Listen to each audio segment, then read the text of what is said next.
Last show of the night, breaking it down, explaining it right.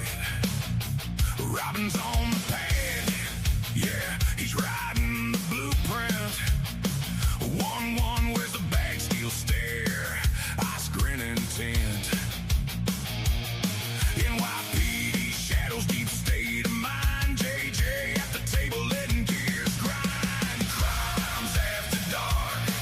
This town don't sleep. Every saint, every shark got a secret to keep. Crimes after dark, where the tough hearts bleed. We don't run from the mark, we just do what we need. Logan's Bronx tales, she's spinning them raw. For me and you, kid, every scar, every flaw. Dago's in the cafe, serving justice up clean. Black coffee, cold eyes, coming strong and mean.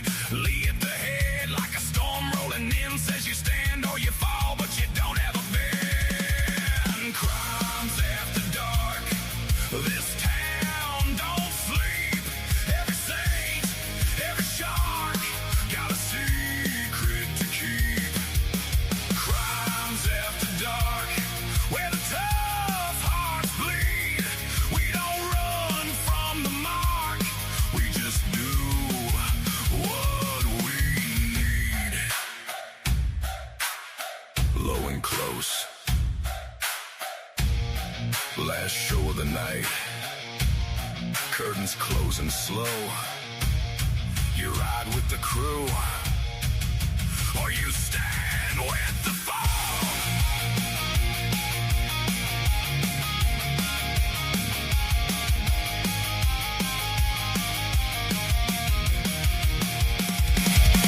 Crimes after dark.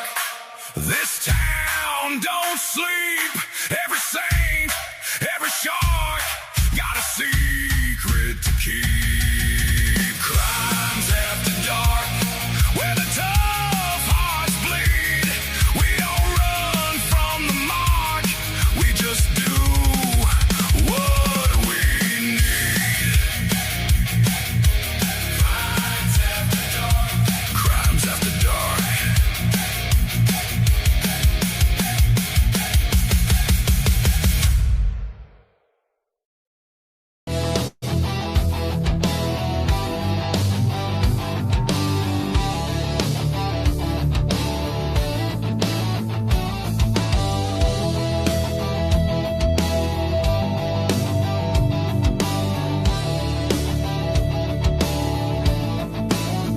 The devil's advocates whisper in the hall, where justice wears a mask and truth begins to fall. Every thread they pull, every lie they weave, in the courtroom's dance, who's left to believe?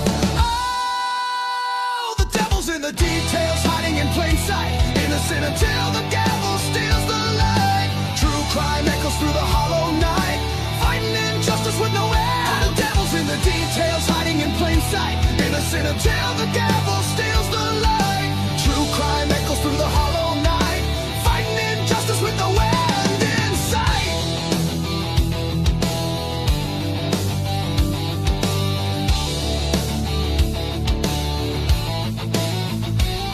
A photograph fades where the truth once stood.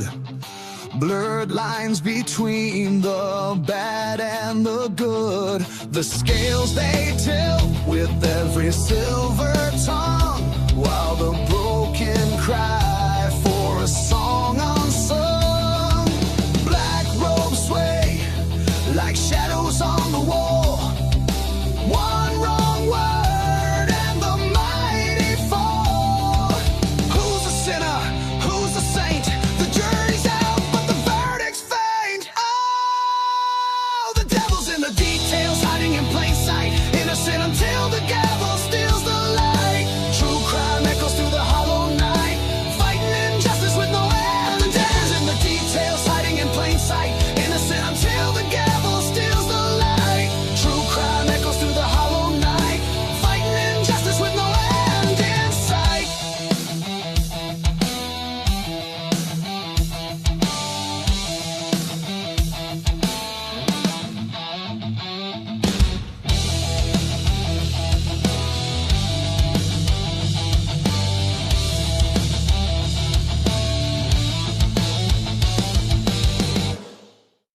All right, everybody, welcome to another Crimes After Dark. I hope that you were here for the beginning of that show during the pre-roll when you got to hear a brand new song we've never debuted before. Dago put that together with a little combination of some AI assistance, but it's actual riffs that him and his son put together. Badass shit. Like, we were both jamming backstage to that. I hope you enjoyed that song.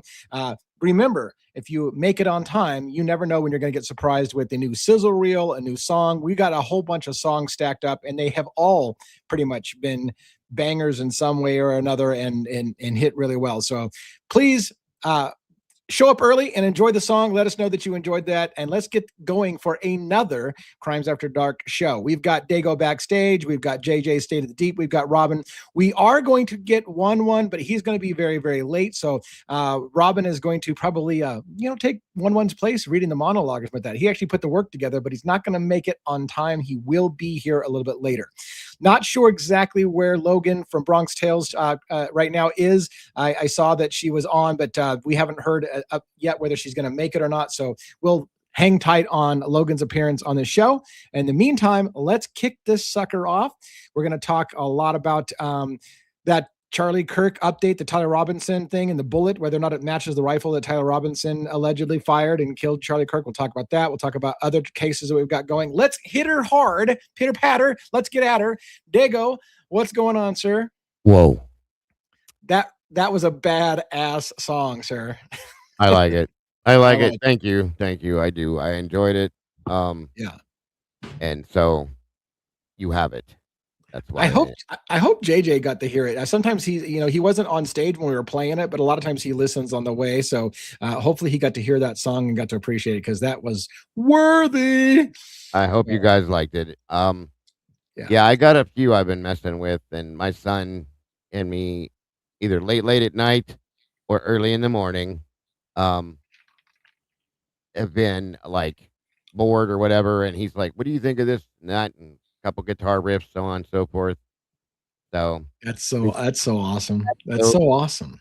Yeah, it allows you to do that and put those in, and then now the rest of it was AI created, except for the lyrics, of course, but it turned out really well. I just put together the format for it and mixed some interesting things with that one, and it turned out pretty great. So yeah, and we've got a list now of songs that we're ready to debut. Cat Farm's given us a bunch of songs. You've given us more songs. So we've got a plethora of songs to share. And I think we're going to throw together a Spotify list for people to listen to our songs if we can do that. I don't know. Is there any copyright things with AI created music where we need to worry about that?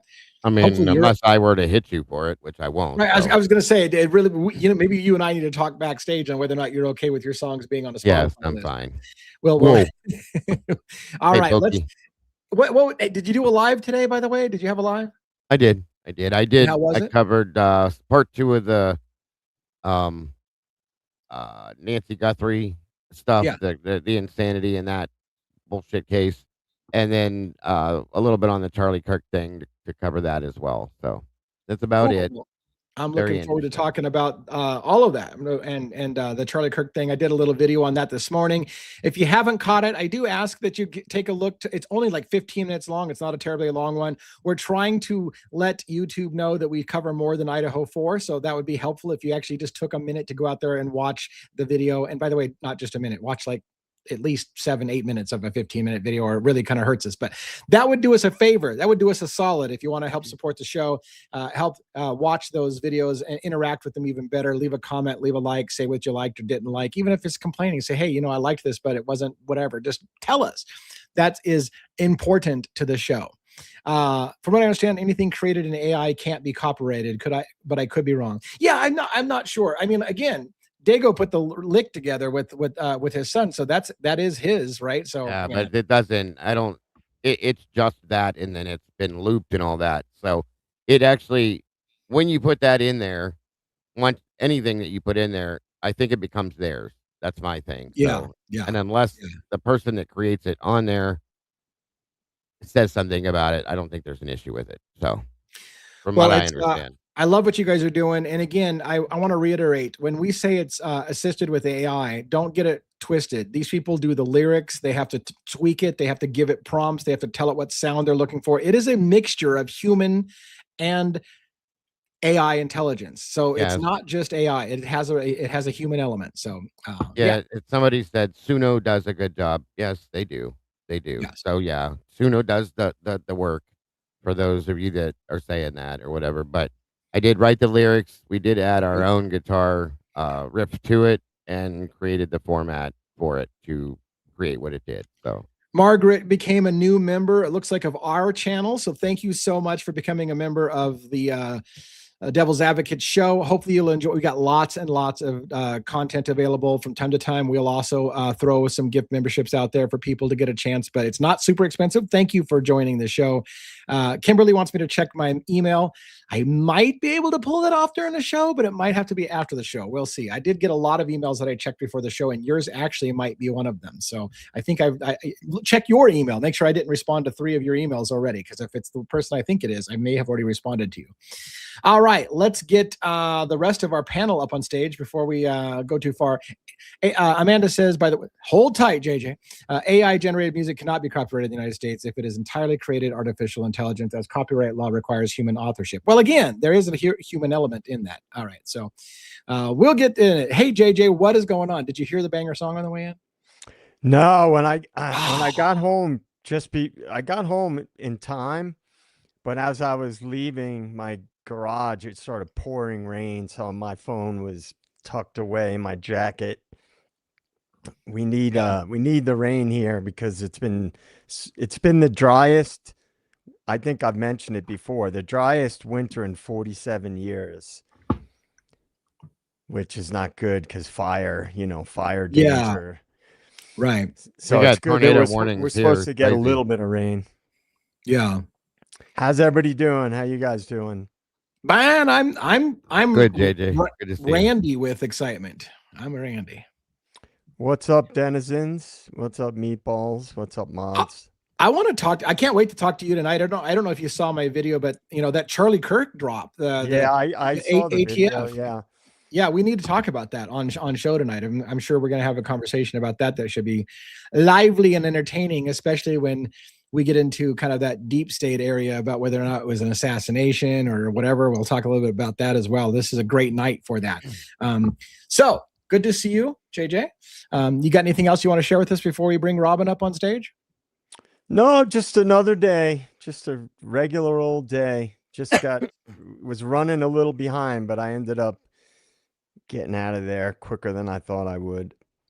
Right. Yeah. I have to say to all of our panelists, I really appreciate the effort that all of you make to get in here. I know some of you actually rush from one thing to another to make it to the show. And I want to say I really appreciate you guys making an effort, even if it's coming in a little bit late. It's better late than never as far as I'm concerned. So thank you very much for that and your dedication to the Crimes After Dark show. Robin, how are you doing? Hello, everyone. Hello, Mom. I'm doing well. Hello. Hello. Hello. Why do we Hello, go hello. all British when you come on? It's left over from the Princess Diana case. Okay. Yeah. I think that might be it. Yeah. Well, We'll go with that. you. We'll go with that.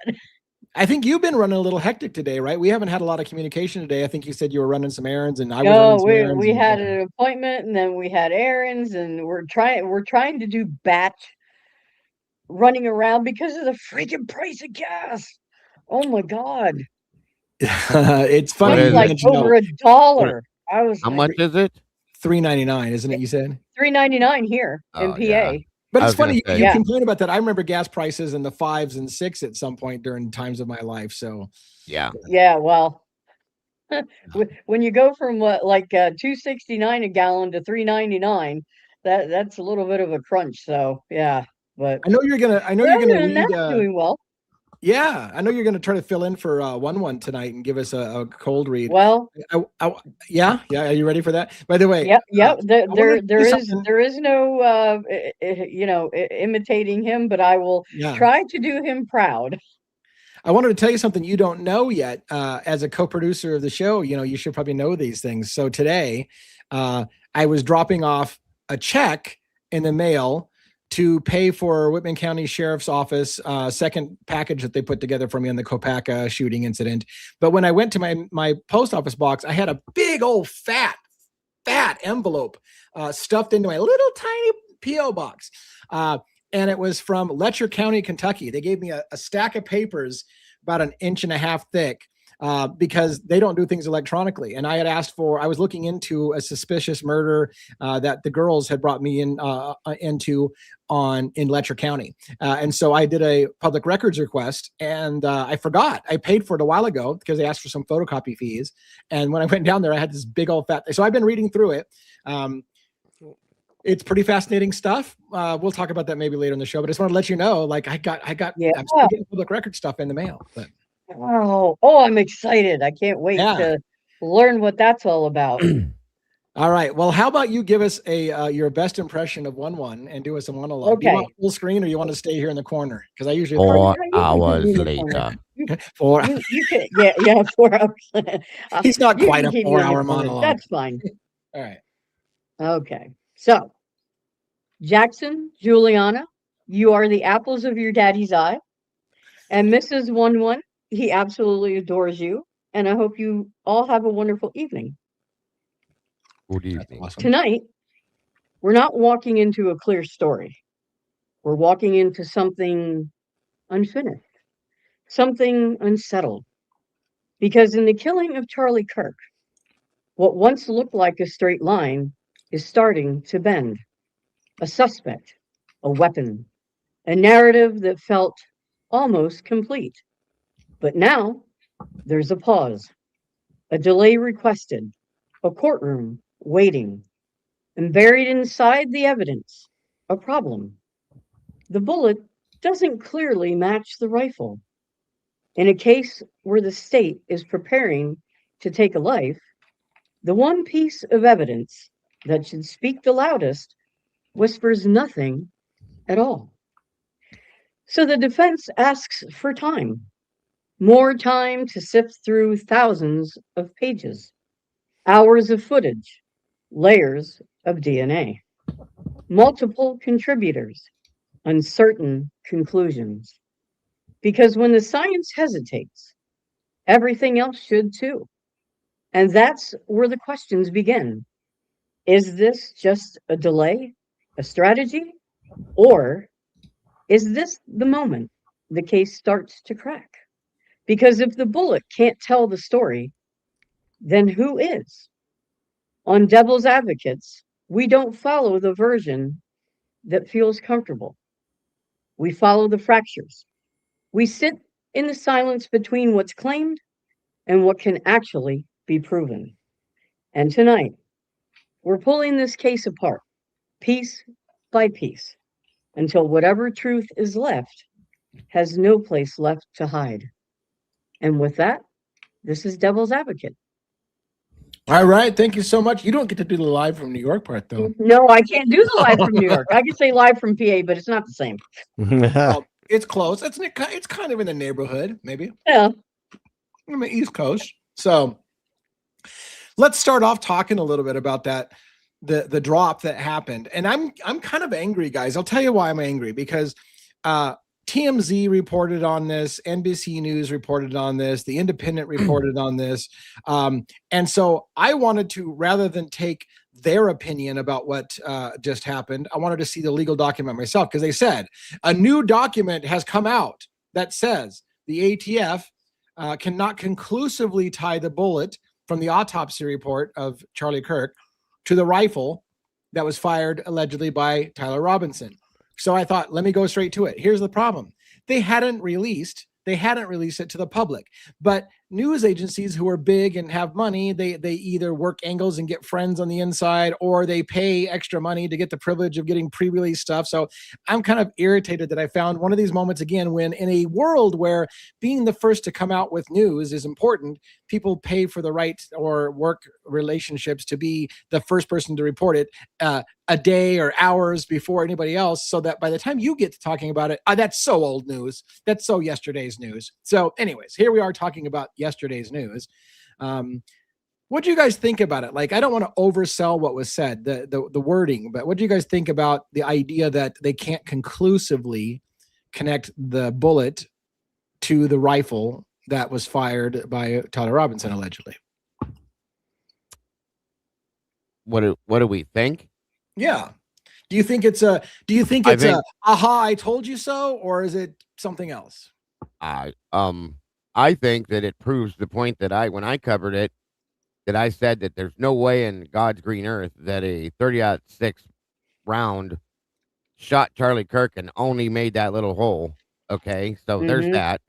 So, I'd like to know what they did pull out of his body. I'd like to see documentation on this. Is what I'd like to see. I'd like to know what testing they did.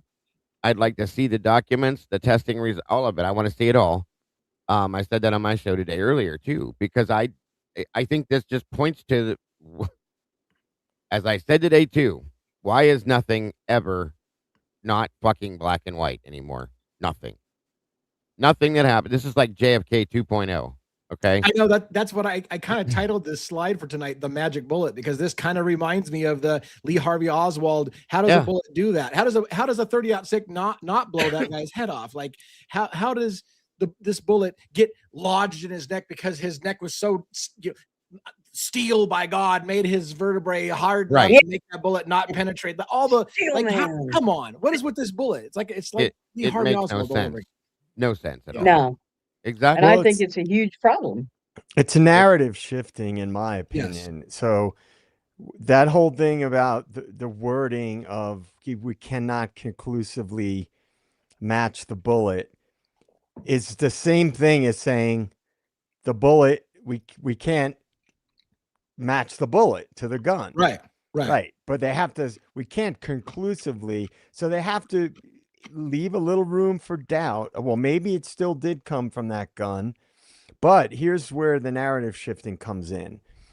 That implies that it was still that it leaves the room for doubt whether or not that was the rifle that was used, right? They didn't say that, well, we can't prove that rifle was used. So they shift it, right? So they can still say, by just those few words adding conclusively, we cannot conclusively say, they can still keep the narrative open that it was that gun that was used still. They just weren't able to conclusively match it.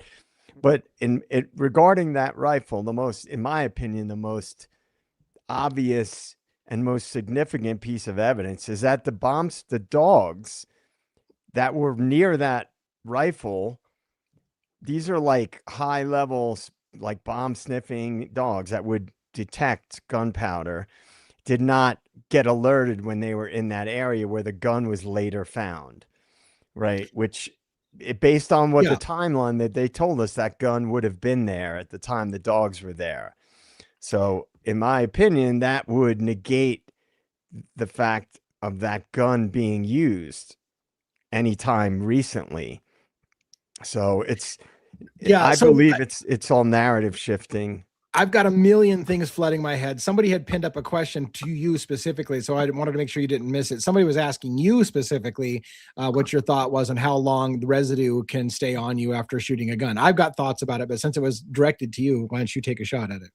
I mean, I'm not an expert on ballistics, but I know that unless, like, when you go to the gun range, they have lead removal soap in the bathrooms at the gun range, de-leading soap.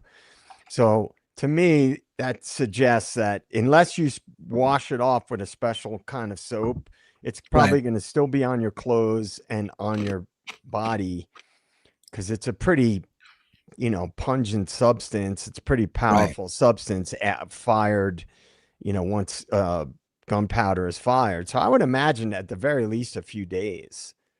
Yeah, and I was going to say something similar. It really depends on the cleanup. Did you clean up? Did you wash your hands? What did you wash your hands with? Because gunpowder residue could, especially if you didn't shower, you didn't wash, you could be on there for fucking a week if you didn't take a shower. So it really kind of depends on the cleanup efforts and when you took a shower. But Yes. And yes, Wadebird, we can talk about the direction that it looks like the bullet came from, and the angle alone could not possibly have come from the angle it was on the roof. Yeah, like, and that's one of the things. Like, we've talked about this in the early stages. We were all over what angle that bullet came from, and whether it came from the front, whether it came from the back, whether it came from the side, whether it came from up high in the side, or whether it came from down low in the audience in the side. Like, we've analyzed that MFer 16 ways from Sunday, and so has half a dozen military snipers who have come on YouTube channels to say, I can tell you definitively that wasn't a 30-06 and blah blah blah. So like, but then you'll have another expert come out and say, yeah, that totally could have been a 30-06. So it's been talked about forever, but I broke it down too. Eddie came on the channel with me. He had the gun. He showed about tearing it apart. He has one. Showed us how he tore it down, put it back together, how easy and not easy it is without experience in it, so on and so forth. And the fact that he jumps down, tears it apart, jumps down, puts it back together, wraps it in a towel, and runs off with it makes no sense. But my biggest issue with this entire thing has always been, because I do have guns, I do shoot guns, I've known guns my whole life. That bullet that they claimed was used would have destroyed Charlie Kirk. His body would have been destroyed. I don't care what anybody says. It would have shattered his spine, in my opinion, rather than sticking in it. Okay. Granted, the distance does play effect. It does, but not enough to make that happen. There was a tiny little hole that was left. That was it, folks. Okay. Tiny little hole.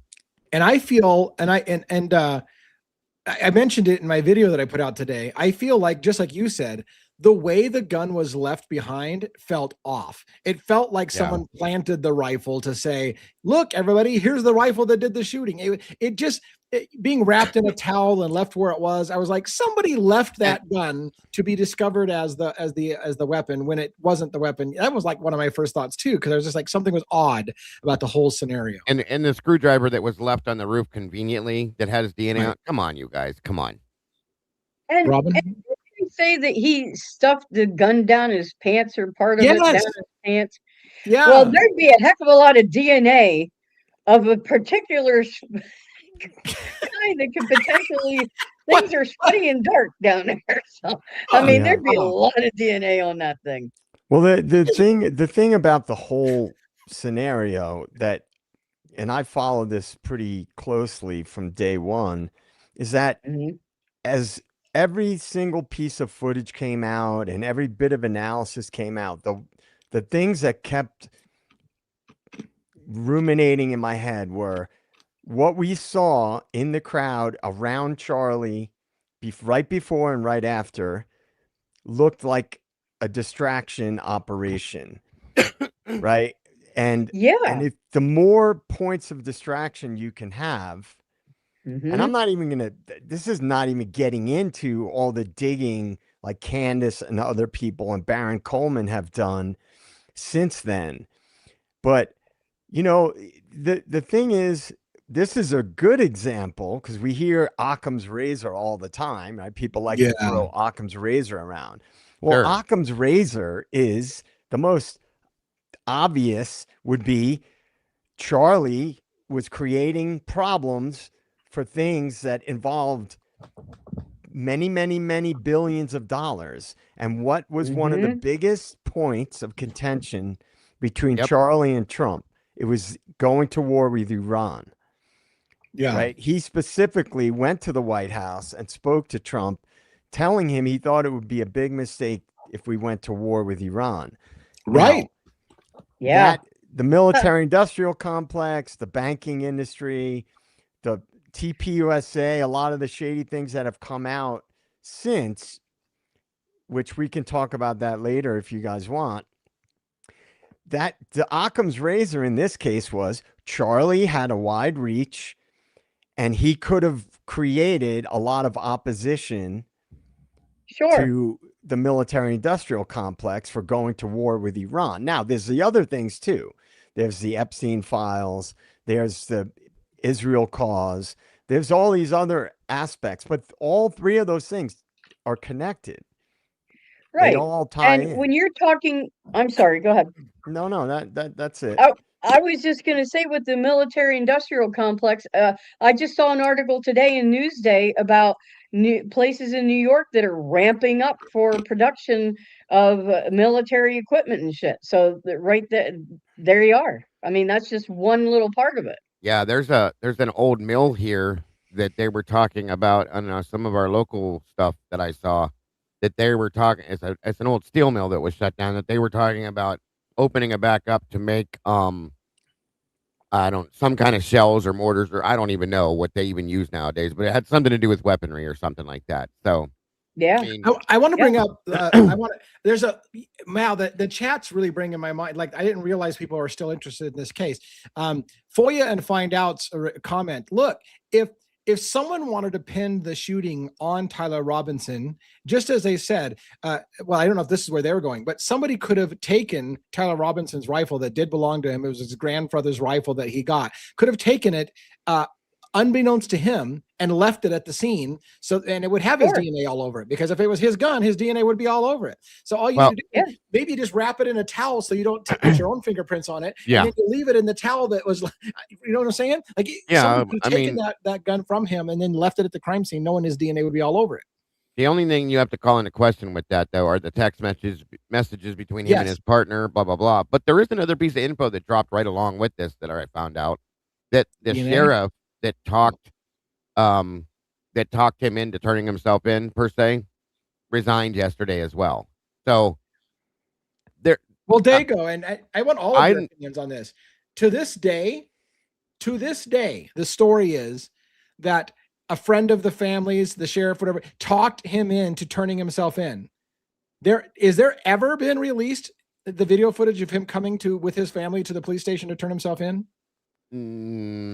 Have you seen it? Because I haven't. I don't yet. think I have. No, I haven't. I've never seen it, and I don't know a single police station that doesn't have cameras in their lobby, doesn't have camera. So you're telling me the biggest manhunt in the country for the guy who shot Charlie Kirk, it was a huge thing. It's the equivalent of a political assassination. The guy's able to walk in with his family to the police station, and nobody's got to recorded that at all anywhere. Like, what's that about? Like, unless I mean, I would be something JJ you knows would more than think. me. You've been following JJ. Is the video footage out of him turning him in? I haven't seen any footage of him being turned in. Candace was on that, or it was something to the effect like, "Oh, well, we have it, we haven't shown it," or something along those lines, Right. Obscuring Trust it. me, Now, bro. guys, how many times has the government investigated itself and found itself guilty? Did you know, as an aside, I just want to say this because JJ, you and I met at CrimeCon, and you and I drove. This is an aside, but I hope you'll follow the logic. You and I met at CrimeCon, and we took a drive over to Aurora, Colorado, the theater, Century 16, where James Egan Holm allegedly, shot up the theater, and of course he was convicted of it and whatever. Did you know that the families sued the theater because their security cameras were all malfunctioning and didn't get any video footage from the back or even in the lobby when he went in to parked his car back there and went into the lobby? They sued because they said, hey, look, all of our cameras were malfunctioning. We really didn't have it. I'm like, are you fucking kidding me? Like, you literally are. How can you guys not get shit on camera when everything in our country has cameras on every fucking corner? And then when they even have cameras looking right at, they go, oh, you know what? Camera wasn't functioning properly at that point. Well, the thing Which is one? that this is the thing that I have to keep saying this because it keeps coming up. Operations, think about it.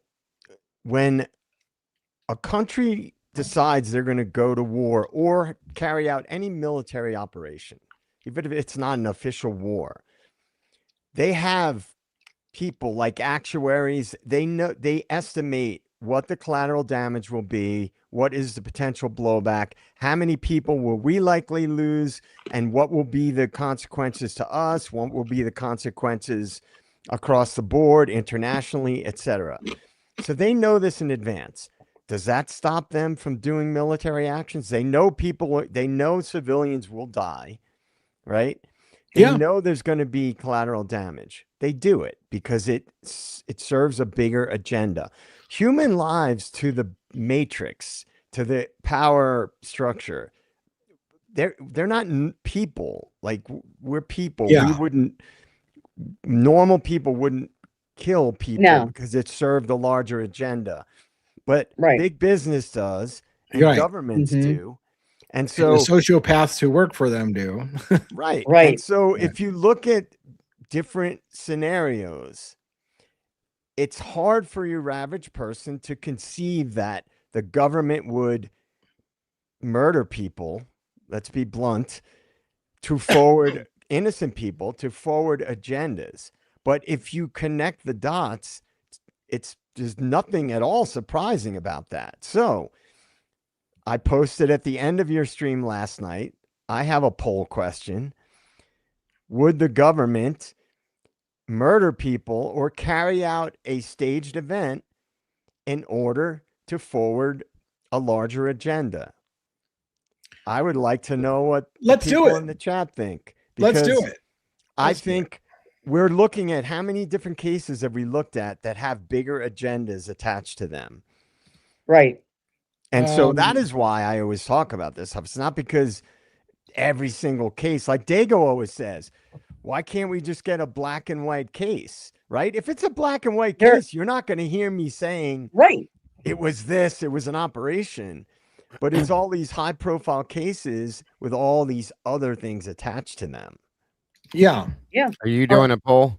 Yeah, I'm gonna do a poll. I'm gonna say, do you believe the government would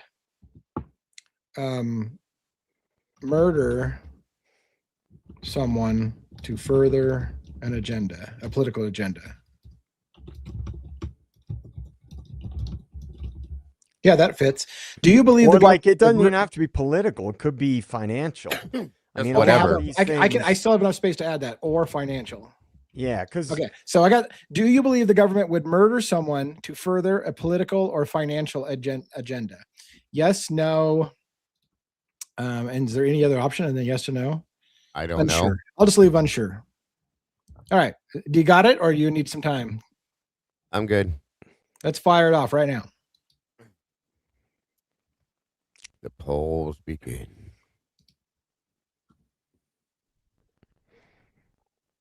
Early And- voting is looking strong. yeah, and as that's going, Yeah. with this case, with the Charlie Kirk case, Yeah. there's more evidence that points to an operation than there is that it was the lone gunman, right? So Right.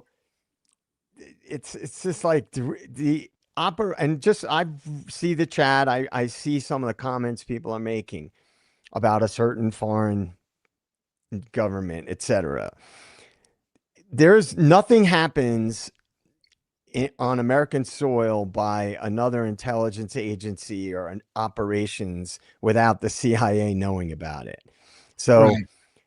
to me, if in fact there was another foreign entity involved, our government was involved and it benefited more than one country, right? Yeah. Because of the war, because of the reach that Charlie had, who he was speaking out against, the pressure from his donors, all that stuff. And Candace Owens has blown open some really important aspects. Real quick, let's give a shout out to the Lenny Mo 499. Thank you so much for supporting the show. And yeah, we will talk about some of those alternative shooters that showed up on tape. So thank you for bringing that up. I plan on discussing that as we get into it. Go ahead, JJ. Sorry to interrupt you, but no, I was just saying. I mean, essentially, there were. This is back to Occam's razor. There were at least 3 reasons why it would have been, as you say, political. To me, political, financial, they're all one and the same. yeah, sure. There's at least 3 major ones that, and probably a 4th one, if you want to count TPUSA, that would give you an Occam's razor scenario. That would be the most obvious, Well, I think reason one of the to- biggest ones is what's going on right now between Israel and Iran and all. I mean, Jesus, that Yeah. was something that's well known that he was highly against. This happens, and then boom, we're in World War Yeah. III. You Yeah, know what I mean? Would Trump have had the support that he has, which one can argue he doesn't have a lot of support, but would he have even had the support that he had if Charlie Kirk was alive, bitching on TV about going to war with Right. Iran? Let's end this poll real quick, and let's talk about the results of that poll. I found it pretty interesting that a whopping, what was it, 98% on our side came in as, the government will murder somebody to further a political and financial agenda. I got, And do You guys are speaking my language, man. I like this chat. Do you believe the government would murder someone to further a political agenda or something alike? And I have 86% said yes, 10% unsure, and 4 said no. So I think we know our government at this point. Yeah, honestly. and this harkens back to a phrase that many people have heard: "Love your country, fear your government." The government becomes its own entity. You can love your country and still, because at one hand you're like, well, shit. If 85 to 90% of our audience believes that the government is willing to kill people to further an agenda, who wants to live in a country like that? But you can love your country and fear your government. So I guess there's that as well. But yeah. You can love what your country is supposed to stand for. And that's not what we're seeing, right? We're not seeing what... That's what I think the big problem is now, Joe. Yeah. Yeah. Right. I think is that we've been seeing an escalating erosion of what our country is supposed to be based on. And it is and is become, and about, I don't know, years ago, at this point, it's probably like 6 years ago, maybe 7 years ago. One of my close friends is from Chile, right? He's been here for a long time, but he still has family in Chile. And so he would be following what's going on in Chile and stuff like that. And there was like a big civil unrest event that happened in Chile back, whatever it was, 6 or 7 years ago. And he was talking about it. And everything he was explaining to me sounded like orchestrated chaos. Like the powers that be were creating chaos in Chile. And at that time, I don't know why, something clicked in my head and I said, it's going to come here. And this is before COVID. I said, it's going to come here. Because I had been seeing other things happening around the world, and it just made me sense that they're deliberately creating chaos in all these places. Because that was when Sweden was having all the issues with immigration and crimes related to immigrants and so on and so forth.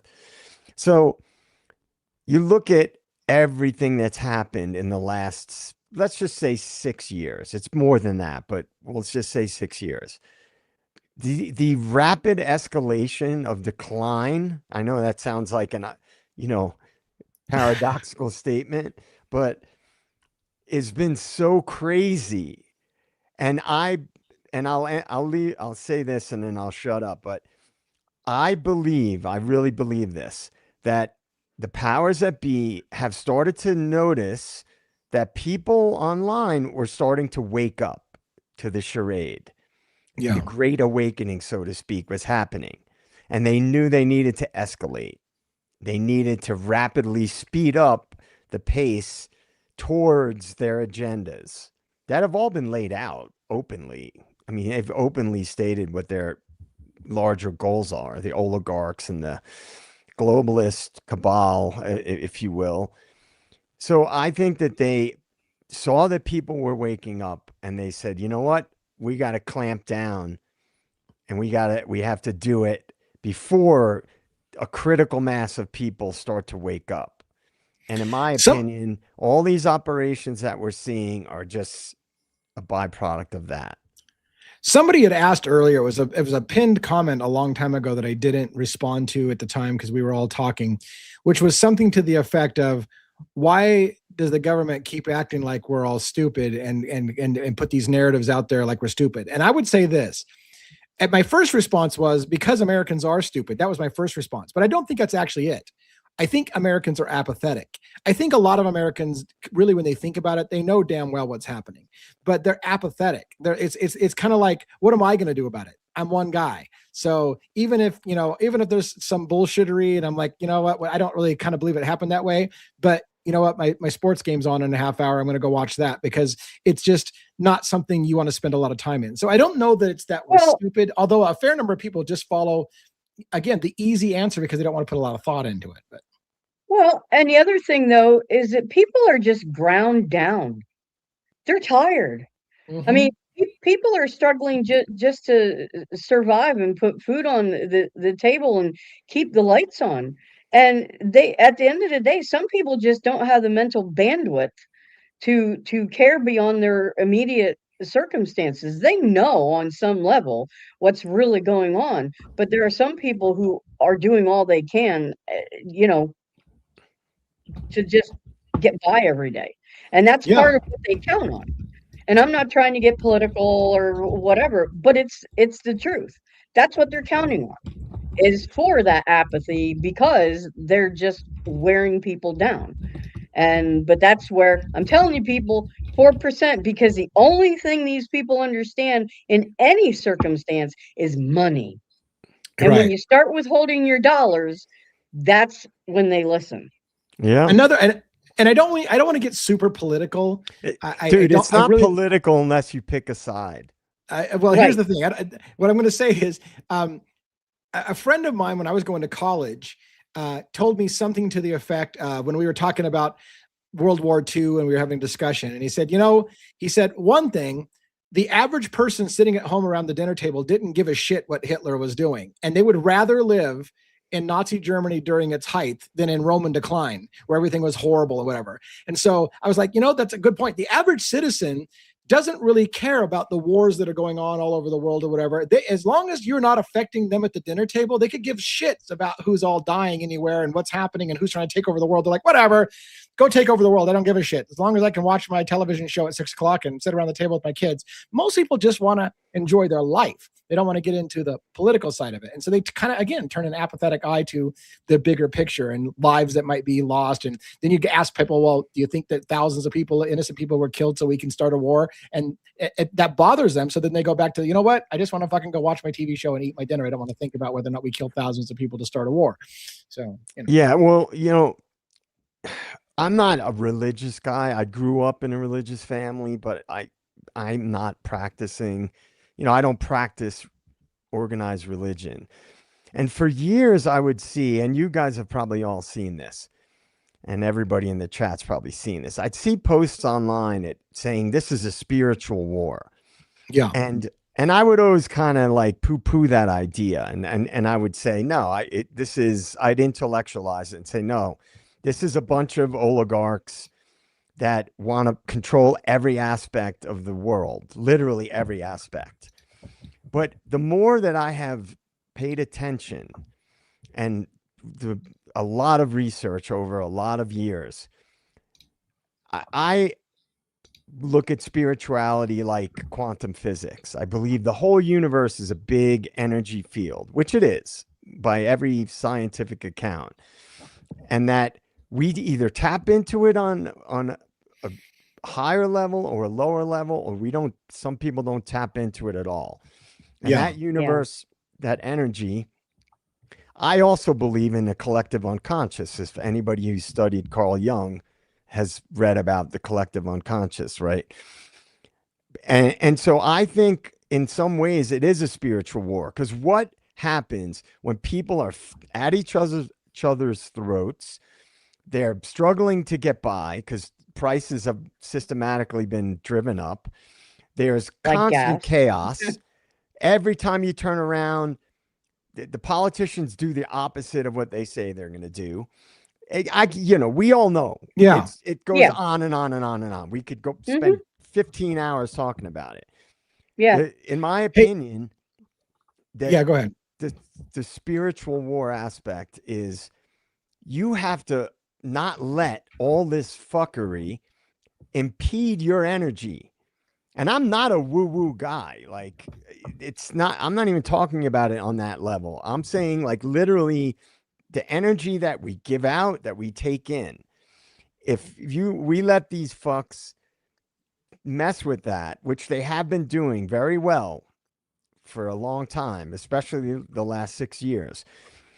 The key is Imagine if everybody woke up and realized it's all a charade, that no Yeah. Right. political party works for anybody. They work for the oligarchs, Right. and that we are just people trying to live our lives. And if we could just realize we're never going to all agree on everything, Right.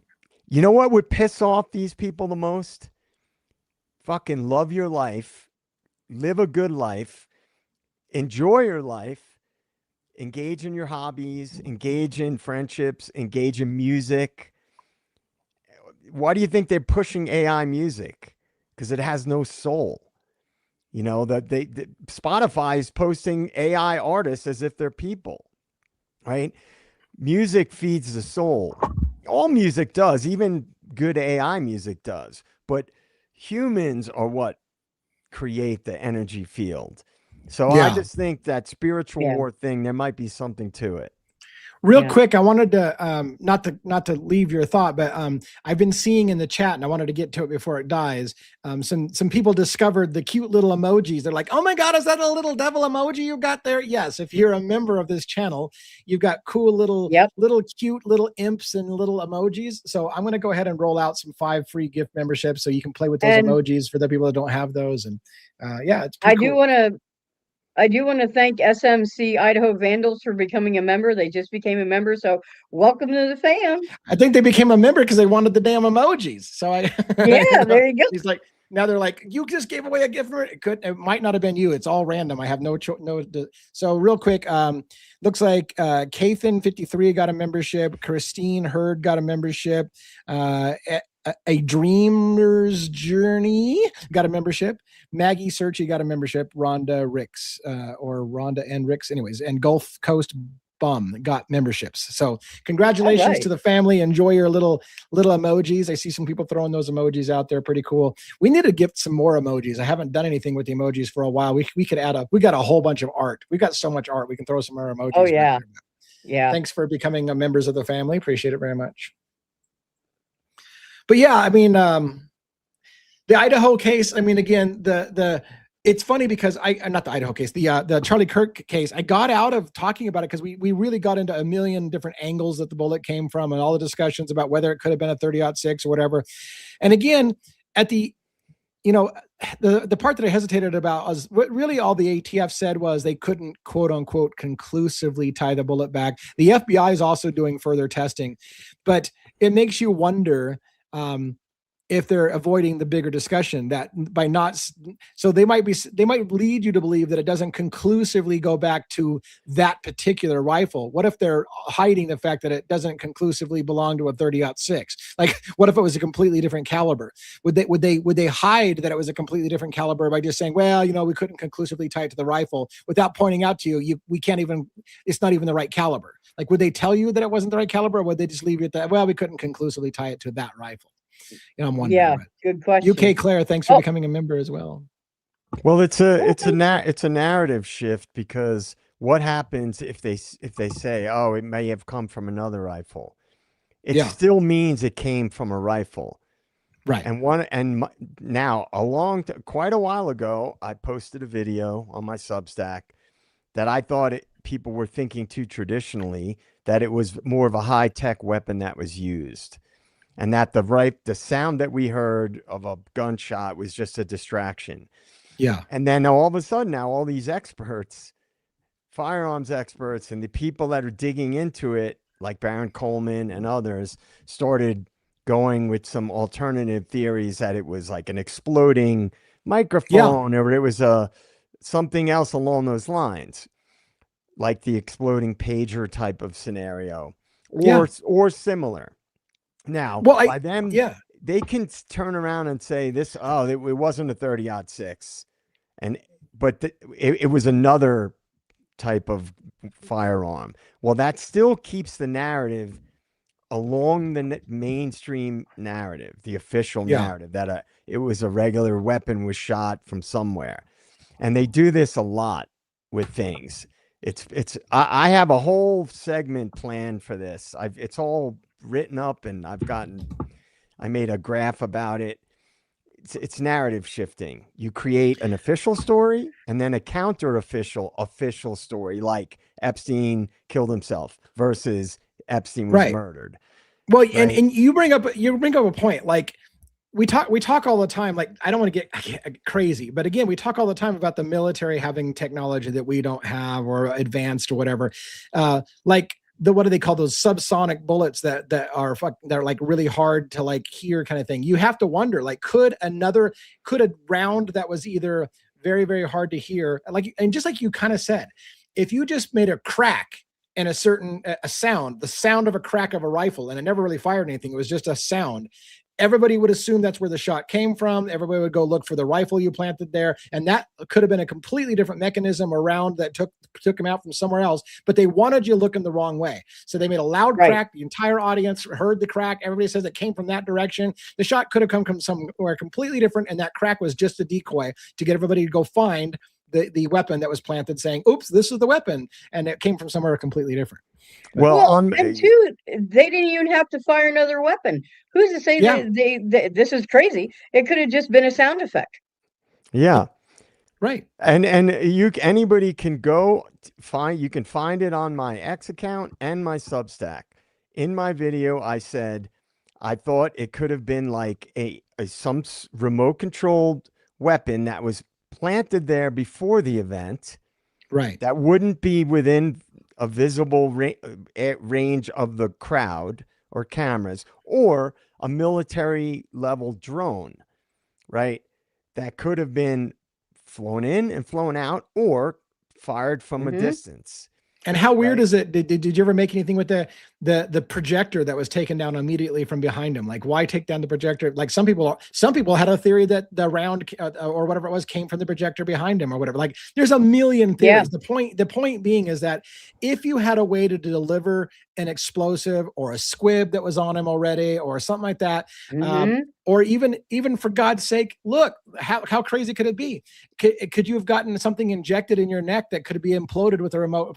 That could have been a ticking time bomb just ready to go off anytime they wanted to push a button, and it just explodes something that's embedded under the skin kind of thing to take them out. And then all you have to do again is fake where the crack of the sound comes from so that you get everybody's attention going the wrong direction and misdirect where that came from. But I don't know. Yeah. There's a lot of different ways they could have done it. And it's just they rely on the fact that people will tend to think in the way that they've always thought. Oh, there was a shooter. Oh, look at a guy running across the roof. Oh, we found his rifle. I mean, think about it. If you were going to carry out an operation, a high-level operation, you don't need to use a dude like old school. What is this, the 1960s? No, they have technology where they can make pinpoint shots. And another thing that I addressed in my video, it doesn't have to be a bullet that was used. Right. There are other technologies, and it's insane what people don't realize. The military has weapons that are 20 to 30 years ahead of what we're aware exists. Right. Dago, what do you got? You've been quiet for a while. What do you got? Did you check out on me? Just listening and absorbing. You said you talked about Charlie Kirk today a little bit. Did you have any different thoughts other than what we've already covered, or you got the same kind of thoughts that we've? No, I mean, not really. I questioned a lot of things that they've never brought to the table or any attention to. Quite a few things that are issues, I think, in that situation. The guy up on the upper tarmac that was running, as soon as it happened, the guy comes out of nowhere and he bolts. Just drops down and comes out of nowhere. Nobody says a word about that guy, and he's running all by himself. Who the hell was he? And why did they not stop him or look at? Nobody even looked at him. It just there's too many questions with the whole thing. Yeah, too many. Yeah, too many. It always has been, and this is one thing. This bullet thing is probably. I'm sure they're going to try to wash this. Okay, absolutely, they're going to try to find a way to wash this, and it'll disappear somehow. There's one more piece of that article that we didn't talk about at all, and that's the DNA. So another piece of evidence that came out was there's question about the DNA on the rifle as well. The question being is that, and maybe it's not a big deal, but they mention it, it's not just Tyler Robinson's DNA on the rifle. So the prosecution tried to say Tyler Robinson's DNA is on the trigger of the rifle, but now it's coming out Tyler Robinson's DNA is not the only DNA on that rifle. What they won't tell you, and they haven't said as far as I know, is where the DNA was. Was it on the trigger as well? Was it somewhere else? But there's apparently now a question about what DNA is on the rifle. Who's the other DNA belong to? They haven't said. Well, it's in my opinion, that's all a distraction. Yeah, it's the rifle has nothing to do with it. I mean, it's clearly obvious. If it did, those bomb sniffing dogs would have smelled it immediately. And this is not my opinion. It's a former Green Beret who's been covering this case from day one, Valhalla VFT. And the Green Berets work with bomb sniffing dogs. And he was giving examples of how accurate they are. So look, we could sit and talk all night, because believe me, I could nitpick aspects of the official story. You know, we all could. But it's like, what do we really think happened, guys? Come on. This is the oldest narrative in the book. The weird lone gunman, right? Yeah. I mean, what is at the school where Tyler Robinson went? A CIA recruiting hub.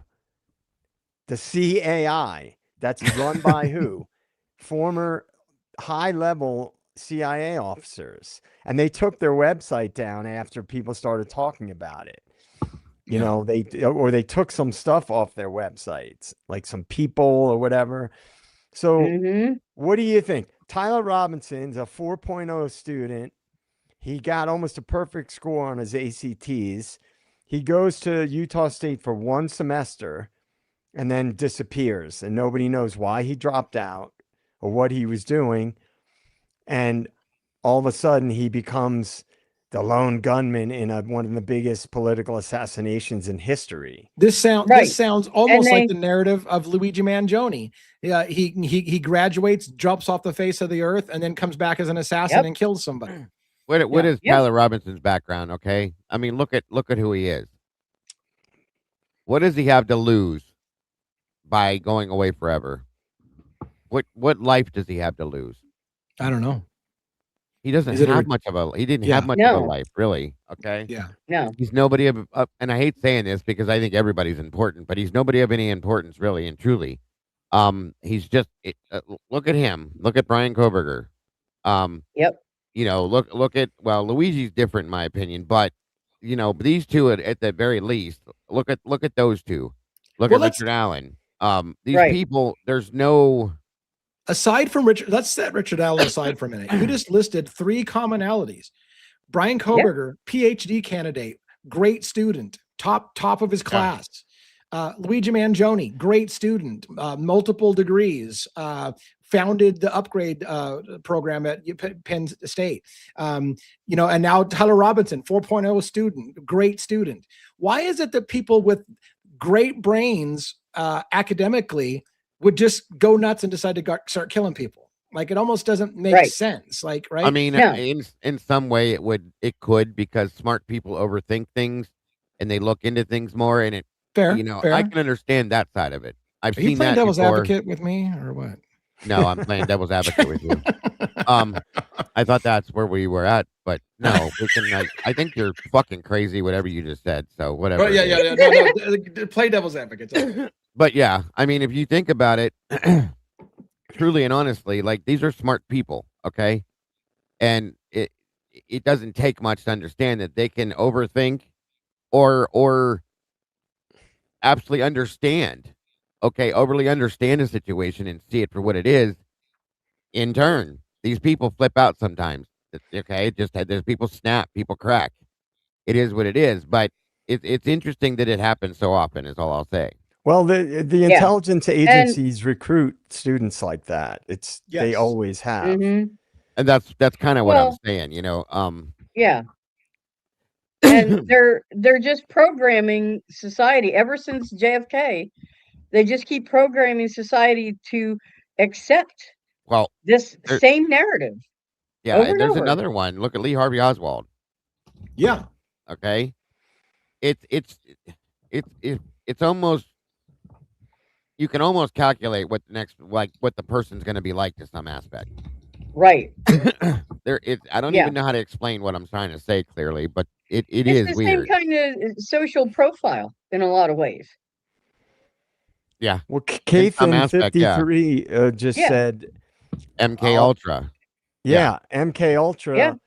And the thing that a lot of people, it's almost counterintuitive. You think these really smart people couldn't get sucked into shit like this, but guys, I mean, this is highly advanced stuff we're talking about. MK Ultra was decades ago, and the advanced technology they have, which I won't get into here, but it's insane the technology they have now. Yeah. And so, you know, Oh yeah, it's been there I for a while don't rule too. anything out. Like, I wouldn't put anything past the intelligence agencies. And, you know, I don't have faith in our government. I don't think we're ever going to get the truth in a lot of these cases. I really don't. Mm-mm. Now, what Real- Candace is doing is she has a platform where she's big enough. I don't want to say she's protected, but someone in her position is not going to just disappear and people are just going to sit back and never talk about it again. Yeah, I You agree know, with so what Lucy said too. Sorry, Joe. You know, yeah, she's able to dig into things and be more brazen because of the size of her platform. Yeah. Lucy just said they're working from the same playbook that they used well before JFK. I fully agree with that. If it's Yeah. not broke, don't fix it. Okay, and Right. that's how I see this. Absolutely, it's Yeah. how I see it. So Because 1 people million keep %. falling for it. So And they will continue to. I Right. want to kind of give us some space to talk about some other cases real quick. I wanted to share. I don't know that I Why? don't want to encourage people. Why? Yeah. Why does it have to be? Why does what have to be? Why do I have to? I just wanted to see what you'd say. All right. Well, you stopped me in my track. Like, why? Like, I don't know why. Anyways, what I was going to say was, before we move on to a different topic, I wanted to post a link real quick. I don't want people to leave my show necessarily, but I wanted to post a link to the video that I did today on this. But I also wanted to for people who like JJ's insights into the political thing. We did a show for a while, him and I, called Deep Devils, and we did a show. I'm going to post a link to that as well, on patsies, and we talked a little bit about the kind of idea about how people are picked as patsies and what patsies were, and even the history of where patsies came from. So digging into the archives a little bit, I threw a couple of links up there if you're interested in that kind of stuff. You want to see JJ and I banter back a little bit of that from back in the day too. We would like more of those episodes, by the way. I know. I would like to do some as well, but I feel like with State of the Deep about to launch, he's going to be doing that full time, and but we'll figure it out. But yeah, exactly. Maybe he can work it into his schedule with that as That's well. That's right. Get it on the schedule. And with what you just said, something just flipped a switch on my head again. I hate that. About the Patsy thing, it makes you wonder, if you think about it, you guys, how many cases that have been just in general over the years throughout the world that have been used where a patsy's been used that we have no clue about. It just, it's a really deep thought to think about. Okay, they don't even have to be big cases either. Just think about what the case represents, what would be represented from the people involved or the things involved in the case, and if it's possible that it absolutely, there's one if it absolutely could be possible. Yeah. One, sure. I looked into the Philadelphia Project. One. Oh yeah, dude. You and I need to do. Well, I don't even know. Maybe all of us need to do. But he asked about the Philadelphia. I would love to do the. I mean, it's not quite a true crime show, but it definitely seems to be something we can fit in somehow. It's amazing. It's awesome. I love that stat. The Manhattan Project, the Philadelphia Project, Blue Book, all those things in the background. I love looking into those. I've covered a couple of people like that. Yeah, we talked about that at the beginning, by the way, Tomboy, real quick. We talked about the sheriff resigning. I didn't hear it until I think Dago mentioned it. Dago mentioned it on the show. Yeah, I brought it up about the sheriff resigning. Tyler's for the Tyler Robinson thing. Yes, I did. Yeah, and another thing, Here because we go somebody again. made a joke earlier that we went back to the Idaho Ford case in the middle of the Charlie Yeah. Kirk thing. Yeah. What's another thing those two cases have in common? They destroyed the crime scene. Right. Yeah. That seems Yeah. to be They the love to regular destroy. nowadays. They love to destroy the crime scene. Even one can argue in the Tyler Robinson shooting, they quickly tore up all the grass and cemented over the entire area where he shot to make a memorial out of it. And I'm like, well, wait a minute. There's arguments about where the bullet came from. It may have come down from behind him and lodged in the ground, but you went and tore up the entire ground, maybe collecting that bullet that lodged in the ground, or at least sealing it over with cement so that nobody could fucking go look for it. That's convenient to me. I made a video about that too. Do you think they would do that ever in a real criminal case like that ever? No, it's cover up bullshit. Tearing the house and down. it was on a Sunday, like 3 days after or 2 days after the crime. I mean, come on, man. It's Guys, ridiculous. I really hope there's not people out there who are believing the official stories on a lot of these things, man. It's like, trust your gut. There is an intelligence out there in the universe. You can tap into it. The feds always lie. I don't want to get crazy with this, so I'm going to try to be, but I'm just thinking off the top of my head, when the Twin Towers came down, they shipped all of the metal immediately out of the country and shipped it to, they tore it down and they shipped it out of the country. Right. When James Holmes shot up the theater, they tore down the theater. And one of the eyewitnesses said, well, I really would have liked to come back and recreate what happened here, but I can't because they tore the theater down. Idaho 4, they tore the house down before the jury would have ever got a Why the fuck do they feel the need to tear down the evidence immediately so that nobody can actually start to run questions on the thing after the fact? Tear it down. Get it out of here. Where in other cases we've seen that they've left crime scenes sit for years, untouched from the moment of the crime, untouched for 10, 15, 25 years. They don't touch it. So explain to me why these ones have to be ripped down and destroyed right away. And the answer always comes back. We don't want it to be there to remind people. Yes, that's always the thing.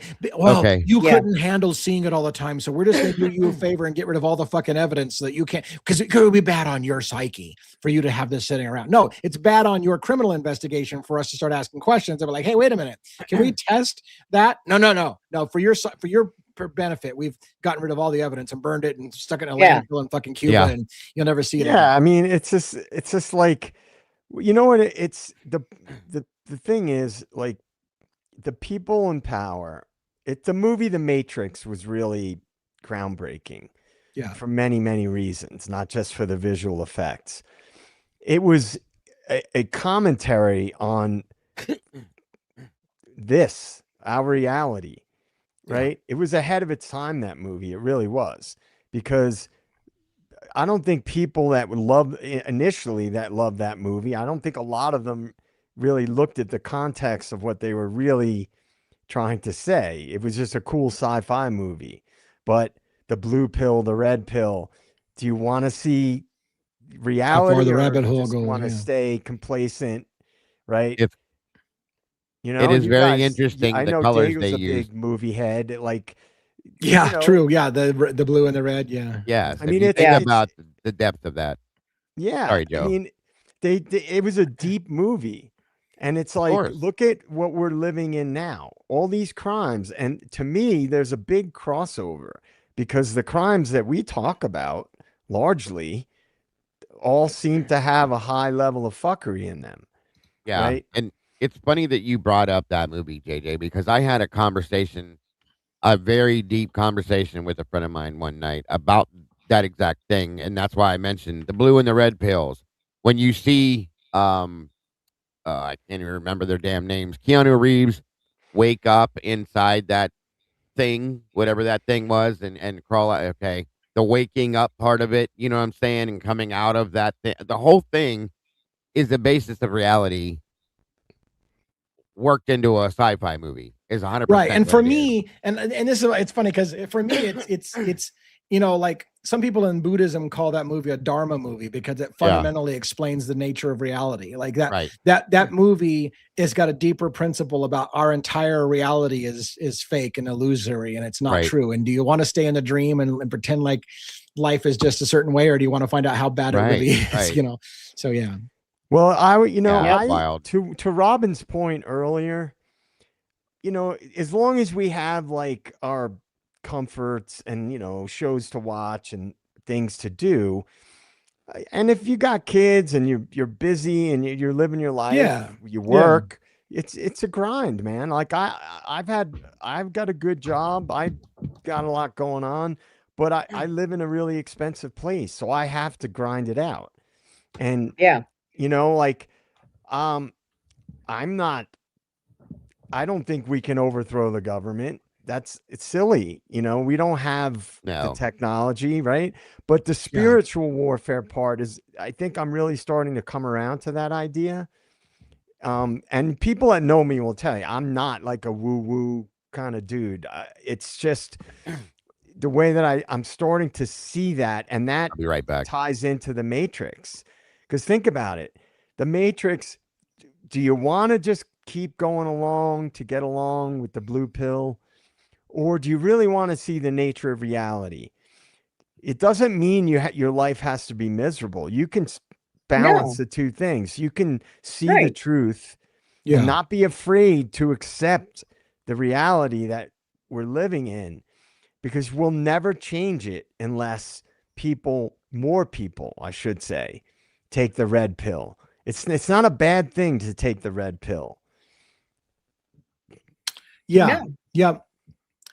Not everybody wants to get deep into the shit. Some people just want to live their life. I have no problem with people just wanting to live their life. It's not for everybody to spend. And in fact, it can make people unhealthy, right? If you spend time dealing with problems you can't fix at a level that you can't fix, it can make people get despair and depression, like the whole fucking world's a shit sandwich and fucking I'm done with it. You know. Well, you know, I think people feel that way when they are idle about it. Like I know somebody who's a former military guy, and he just goes crazy, like complaining about what's going on. And it's like I said, start a Substack, you know, start an X account, because at least you're putting out your thoughts to the world, and you may find other people who agree with you or resonate, or what you say, somebody else might go, I feel the exact same way. Just sitting and complaining about it is not going to do shit. And that was what made me, because I had originally started a website, State of the Deep, to just post my ideas and a Twitter. It was Twitter at the time, Twitter account, because I was so frustrated. Yeah. But I agree. Yeah. You don't want it to consume your life. That's why you have to strike a balance. Like I still take care of myself. I live my life. You know, you want to fuck with these people. You want to give them the middle finger. Don't be divided, because they want you divided. So say fuck you and do the opposite of what they want. If you know something's a psyop, guess how you defeat a psyop? There's only two ways. You either ignore it or you create a counter psyop. And if all of a sudden everybody was talking about how happy they were and how they're going to overcome this bullshit, that energy will spread. And that'll piss those people off more than anything, because they want you miserable. They want you divided. They want you confused. Yeah, absolutely. Absolutely. Well, look who appeared. We got one that dropped backstage. His camera is off, so I don't know if he needs a minute to get settled in or whether we go ahead and throw him up without camera, but usually he's got his camera on. So I'll give it a second, because he can't even give me a thumbs up without a camera to let me know he's ready to come on. Anyway, so one's backstage. I don't know if Dago's still there. I was going to ask Dago what they talked about in the Guthrie case, because he said they talked a little bit about Guthrie. I want to say there was another update in one of the cases, but I can't remember what it was before the show started, and I should have jotted a note down. So maybe it was just the Letcher County thing I wanted to tell you about, the packet that I got in the mail. Maybe that's what was on my head. Yeah, you just got to accept it, man. We got a State of the Deep takeover tonight. I know. Deep state takeover. So, Diego, did you talk about the Guthrie case? Was there anything to talk about there? You were muted, by the way, so just make sure you unmute. Not really a whole lot, other than the absolute complete and total fuckery of that case. The back doors being propped open, and that was an entrance, not an exit. They stated again. That's how they're running it. They're putting that out there. I don't know if it's because it's true or if it's because that's what they want us to believe. The fact that they made a statement. This is what bothers me the most about this case. We're almost at 60 days on this. Okay, I think it's 57 or something like that. Okay, 60 days. This is an abduction. This is not a homicide. A quadruple homicide or anything like Lisk or Delphi or anything like that. This is an abduction of an 84-year-old semi-mobile grandmother. That's it. That's all it is. I know it's still, I'm not degrading the case and saying it's nothing. Yeah. But that's what it is. Okay. And they're saying after 57 days, we have the FBI, multiple task force, Pima County Sheriff's Department, local police, so on and so forth. Okay. They have not one suspect. No. I'm sorry, but that's absolute fucking bullshit. I'm sorry. Yep. That is unacceptable. The whole thing makes no sense to me. And Eddie joined me today. We did make some points, I guess. So thank you, Micro. Eddie joined me and we pointed something out. Okay. Eddie, he had me, you guys might not be familiar with him, but he's been with my channel as a subscriber, but he's part of the channel. He's a very big part of it. He's very intelligent. We always break things down together. So he pointed out an interview that was done by Savannah and Hoda a year ago, and it was Karen Laramie in the Idaho 4 case, Maddie's mother, and how she was hitting certain points. How one person asked a question and then Hoda recovered it, so on and so forth, because of the answer that was brought out. It was very shocking. They're professionals. Savannah Guthrie's a professional. Hoda Kutby is a professional.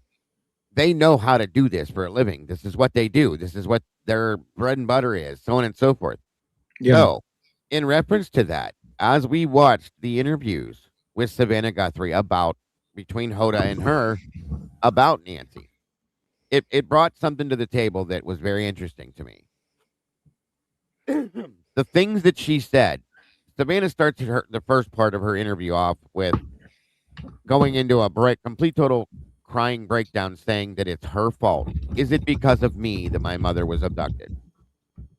Wow. Very emotional response is going to come to that, okay? Yeah. Then down the line, she opens up the back door thing. She talks about a statement that her brother made that still bothers the shit out of me. When she talked to her brother Cameron on the phone, who got there very quickly somehow, okay? And said, Savannah, I think she was abducted, and then paused and said, for ransom. Odd. Wait a minute. And nothing was ever talked about. No ransom notes come out, and then now a couple of days later, there they are, the next day, whatever. But still, this is what she said, he said. And I'm not talking down about Savannah Guthrie. Do I think that Savannah did something to her mother? No, absolutely not, you guys. That's not what I'm saying. But what I'm saying is, the interview she gave was done for a reason. It was done to invoke an emotional response from the world. Okay. Yeah. So what does that say to everybody? Just think about it, because this case is not what I think. Okay. I'm on my ADHD is in full effect right now. But what I'm trying to say is that this case is not what they presented it to us as. I'll say it that way. No. Yeah. And I feel like they certainly know more than they're telling the public, and why everybody in America needs to be kept in the dark when you almost know they know what happened at this point. They know a lot. They do. Yeah. And I don't think we've had back and forth talks about, was it for money? Was it for this? Was it for that? I agree with Rhonda. I think we're being played. Fully and totally, we're being played. I absolutely agree with it, and it pisses me off. Real quick, I want to bring one up. I did confirm with him in private message. In case you were thinking I'm just over here doing crap over here on the side, it was making sure one wanted to be on camera. He's actually driving, so this is dangerous. But he's not going to be on camera. He's going to be able to join us audio from his car. So one, are you there? I'm here. Oh, he does this with me all the time. Thanks for joining the show. I'm here. You did a good job, Robin, on the intro. Oh, Very thank good. you. She did you solid tonight. I tried. Yeah. Good to have you on the show. Have you been driving for a while? Have you been listening to the whole show, or did you just catch part of it? I was listening to a bunch of it earlier. I thought, you guys talking about stuff and all that. So yeah, you may be breaking up a little bit, but hopefully we'll be able to keep you on. So I just wanted to make sure when I realized that you were actually not turning your camera on, I'm like, I know he's there backstage, probably wants to be part of the conversation on the Guthrie thing and whatever at a minimum. Yeah. Do you have any thoughts on the Guthrie thing? I don't really know much updates on Guthrie other than she's still missing and yeah, right. I haven't really. What do you think of that new FBI statement? One that they said that they do not have a suspect. No one. That's crazy to me. Do you believe that? I mean, no. It's just. They messed up that sheriff from the beginning.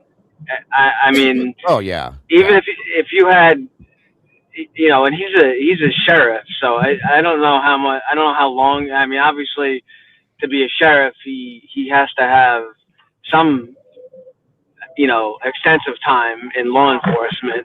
But even like, your first day, 2 days on the job. I mean, you're showing up to a scene with blood, or a missing person. So like we've said many times, especially with like what I deal with here in New York City, we have missing people all the time. Either elderly people with Alzheimer's, children, runaways, all kinds of stuff. You don't. Right. You don't make everything.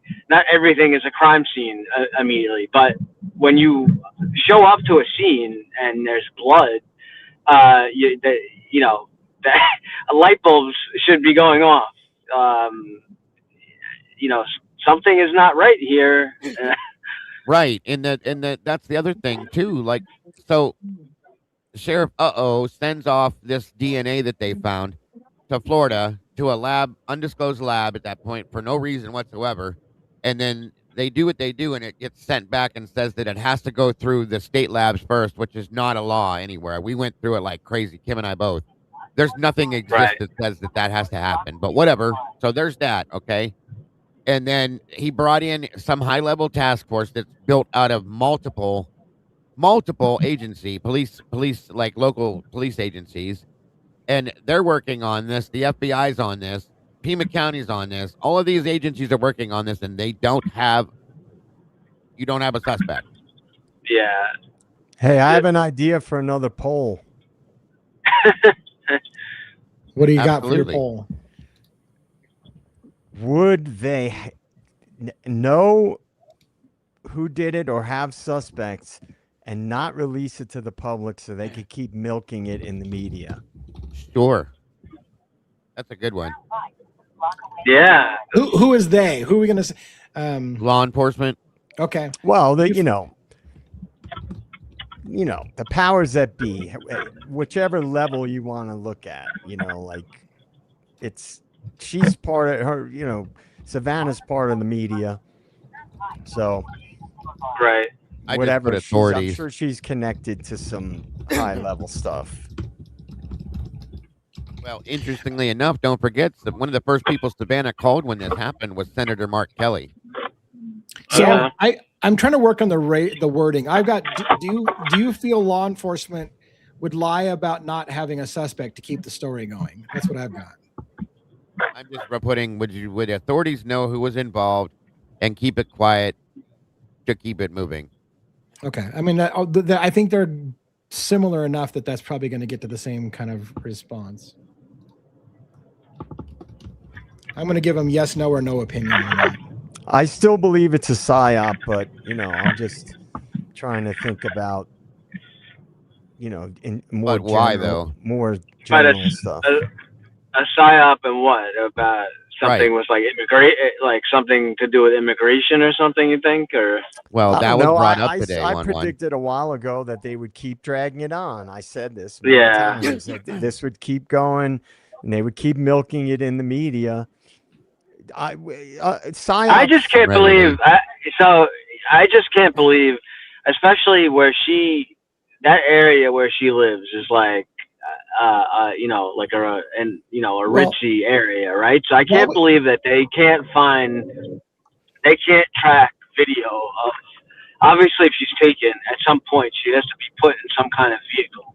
I'm going to tell you right now that, in my opinion, when they have video of her being taken out of the house, put into a vehicle, and the vehicle driving off. I absolutely believe that. Yeah, well, that's what I'm saying. Yeah. Hold on. While we talk about this, let's compare our polls. Let's fire off the polls. Here we go again.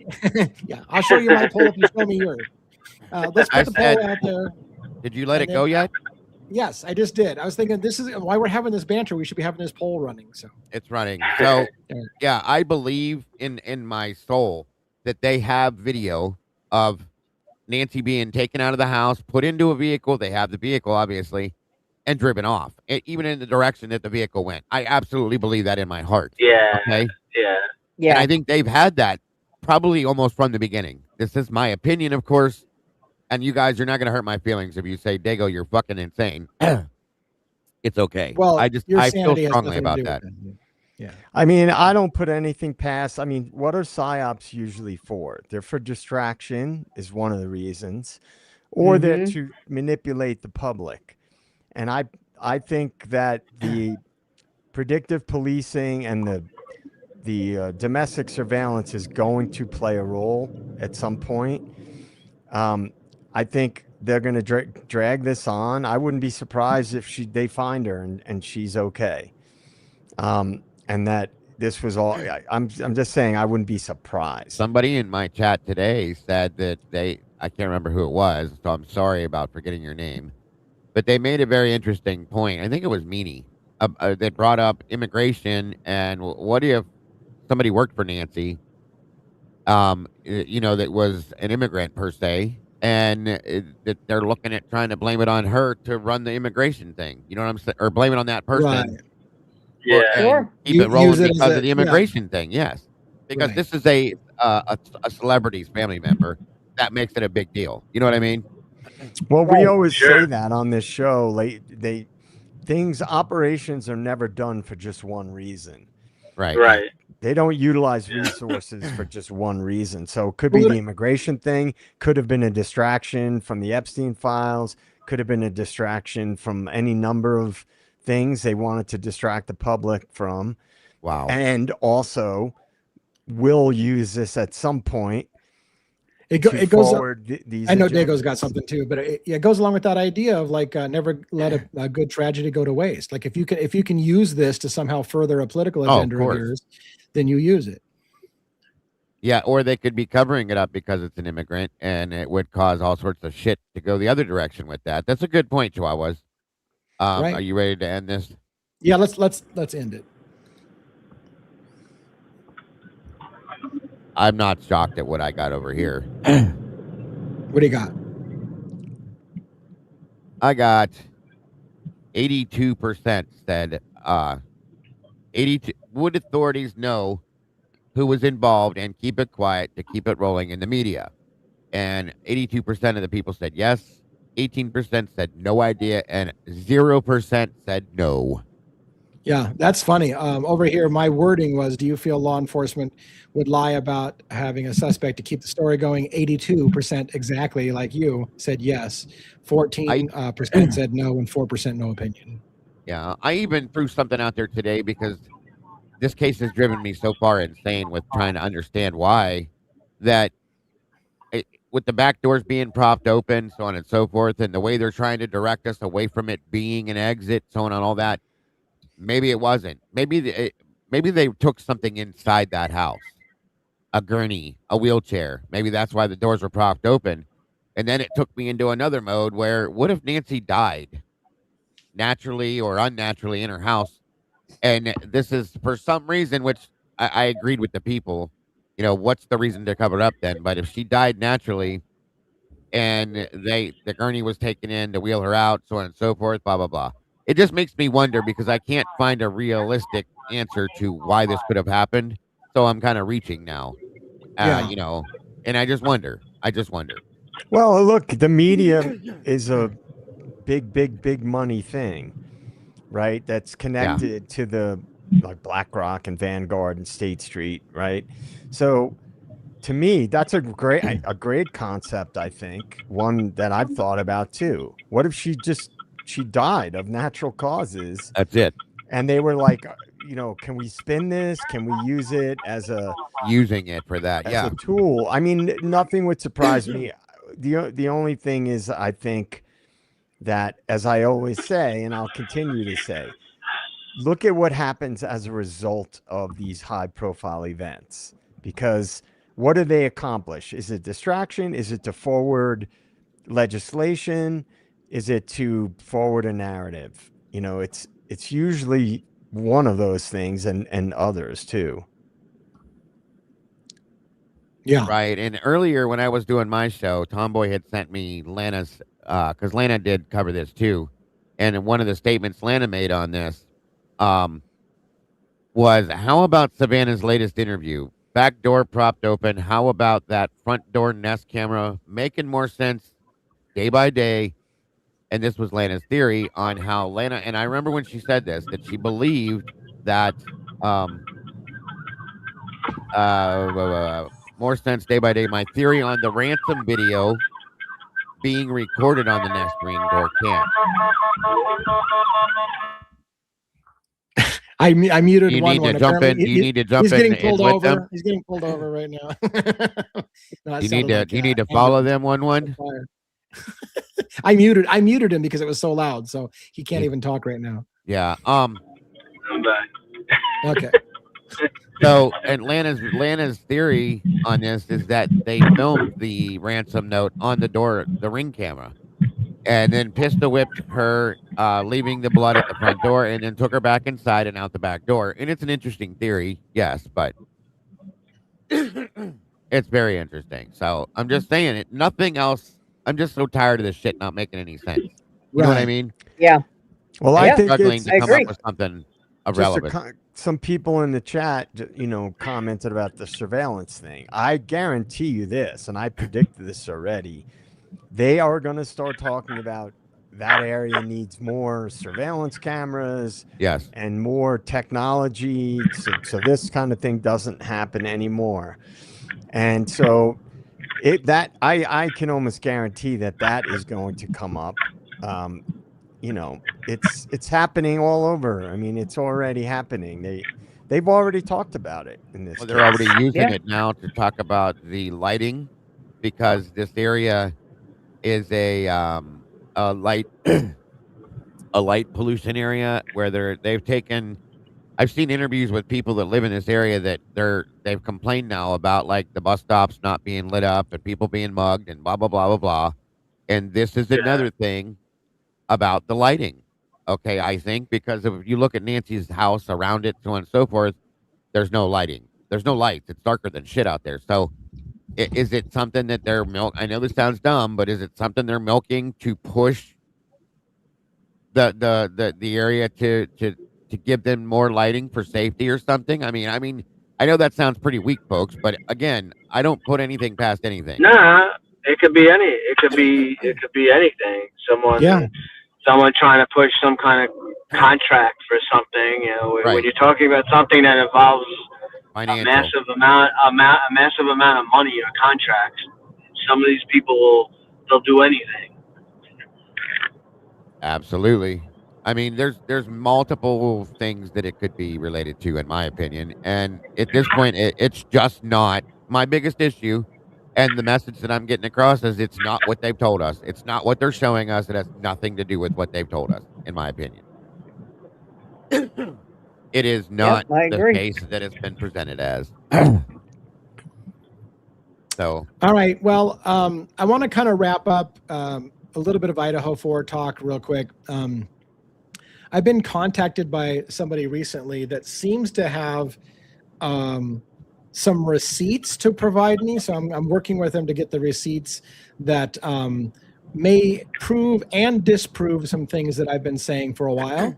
And so I'm totally willing to tell you if this person disproves me. What I told them was, as I would tell anybody, if I had $1 for every single time someone told me, I've told you the truth, and now that you're not saying it, that means you're a liar that just wants to tell people a lie. Like, no, like you didn't convince me. I have to be convinced. So if you convince me I'm wrong about something, by all means, I will share where I was wrong. So I'm kind of hopeful. I'm actually kind of hopeful that this person will provide me they're saying, look, you're wrong about something. I can prove it to you. And I'm like, great, prove it to me. Prove it to me. And I'll go public with it and I'll tell everybody where I was wrong. I have what no is problem it in regards to? I'm afraid to say because I don't want to weaken my own argument before I know that it's true. But it's in regards to Kopaka. It's in regards to Kopaka. So after my Kopaka video, somebody reached out with 3 major pieces of information about Kopaka. And look, the way they presented it, it made it sound like they're an insider. They actually sound like somebody that actually, to be fair, it sounded like somebody in law enforcement or whatever that was saying you're missing some major thing. So we'll see if it pans out. I'm curious to see what it is. Again, I'm not going to be duped either to just tell somebody's story because they told me something. And again, I'm not going to go with the I told you, now you have to say it or you're a liar kind of thing. But we'll see. I am honestly intrigued to see the receipts on it. I'm kind of, and in fact, I'm more intrigued thinking that an insider has actually reached out and said, look, I know the facts. I've got, and I won't go into anything further than that, but we'll see if it pans out. But I just want you to know, like, as far as I'm concerned, like if you see what looks like a flip-flop on an area, it's not because somebody got to me, it's because logic got to me. I will share with you if logic changes my opinion. So anyways. Yeah. The best way to be. What else? Do you guys have any other thoughts before we start doing around the horn cleanup and closing? I think we talked about a lot tonight. I think it was a good show. Yeah. It's funny. We haven't talked Charlie Kirk for over an hour. Like we did an hour of talking Charlie Kirk, and it's something I haven't even talked about on my show probably for 4 months. So it was kind of nice to get into that a little bit again. Well, Candace has dropped a couple of major bombshells in the last week about that.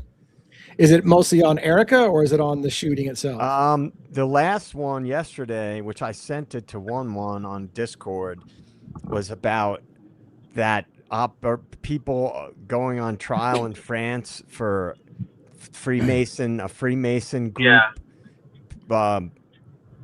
carrying out assassinations, like a hit squad.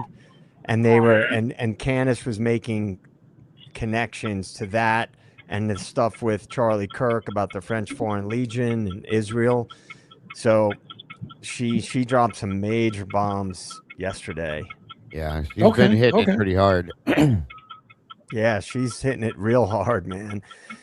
I mean, she's been lately, really dropping bombs on everybody. I'm really curious to see what her thoughts are about this new thing with the bullet and stuff. I'm sure she's probably going to go off about this. Yeah, I didn't watch her show today. I didn't either. I'll probably watch it tonight. But anyway. She's been, for people I want to follow. She's been going hard lately, man. And I'm going to try to get a hold of the actual legal document that because apparently several mainstream media sources saw the legal document, and that's what they based their news articles from. Because they're say based on a document that we've seen. Like, well, if you've seen it, how come I can't see it? All because they got pre-releases and early releases and all that shit, and pisses me off. That's it right there. I've been asking for that all day. I want to see documentation. I want to know what testing was done. I want to know who did it. When, it almost feels like they want to spin it first before we get a hold of it. Of course. Let us get out there ahead of this. And so mainstream media will get the article first, and they will spin America to tell you how to feel about it. And then maybe we'll get it, and they'll be like, no. America's already concluded this is it because we spun it for you. First impression, sir. You know what I mean? Yep. Right. And it's true.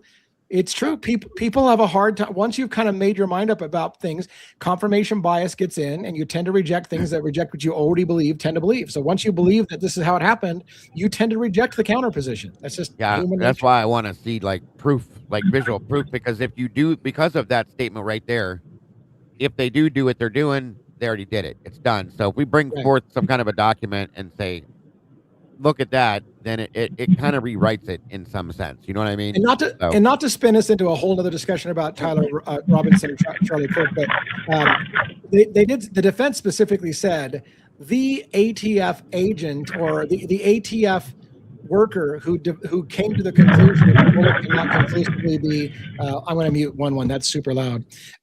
The whoever concluded they may subpoena that person as exculpatory evidence. They basically bringing them forward to trial to say, look, this evidence suggests that Tyler Robinson didn't do it. So they'll be bringing that ATF agent in as exculpatory evidence. So it's pretty interesting. Oh yeah, Candace's show today. Prove me wrong. Tyler Robinson's a patsy. There you go. A patsy. Look at that. We just talked about the patsy episode. That's their newest show, I think. Interesting. All right. Let's go around the horn, and I'm going to do it with one last, just because he's driving, and I don't know if he's going to be in a better place in 10 minutes or whatever as we closing out, or however long it takes.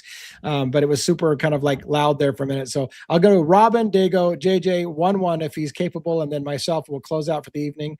Robin, what do you have for closing today?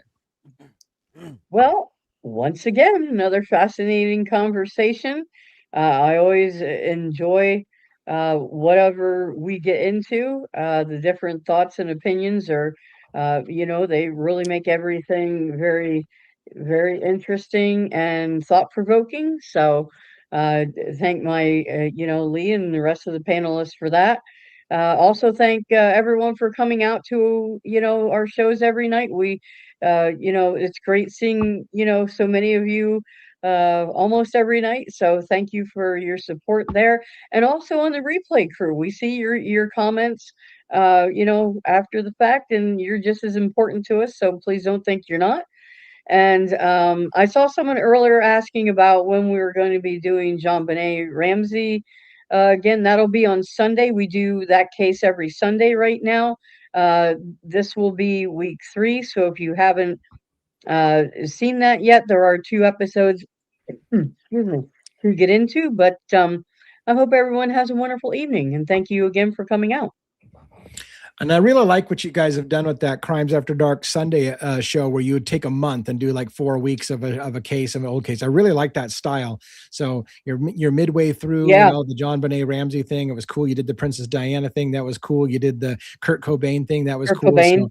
So, love what you guys are doing with that show. It's a cool little addition, and maybe we'll do a cool little addition somehow of some of us talking about the Philadelphia project coming up sometime too as well. So, but Dago, what do you got for closing? Well, thank you. First off, I'd be all over that.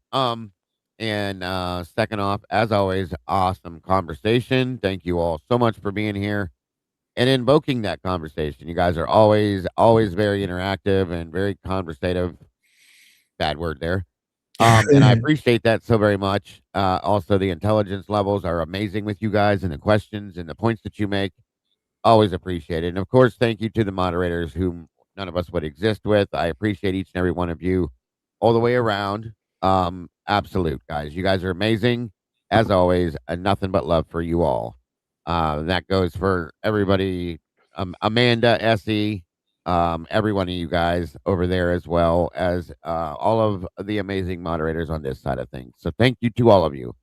Thank you to everybody that's here tonight for taking time out of your day to spend the rest of your night at the end of your night with us.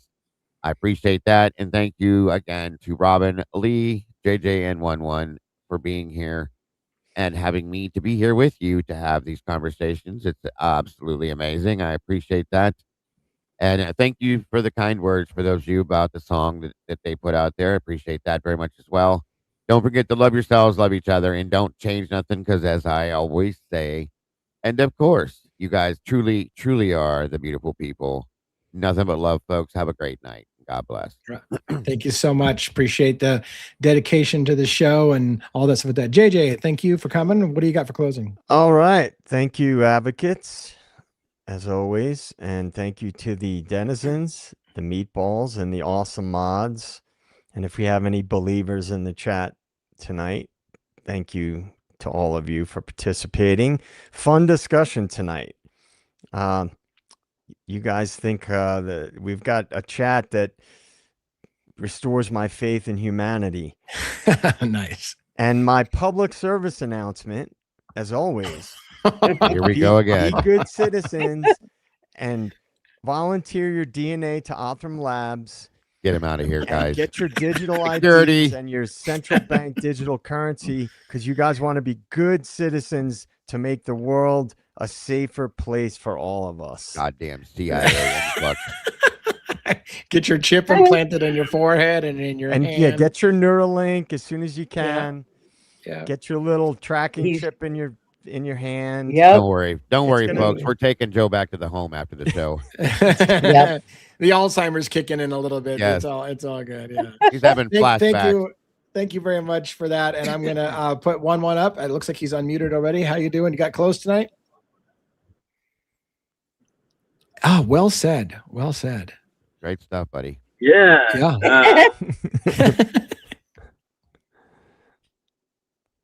You guys, Eloquently put. it was a great.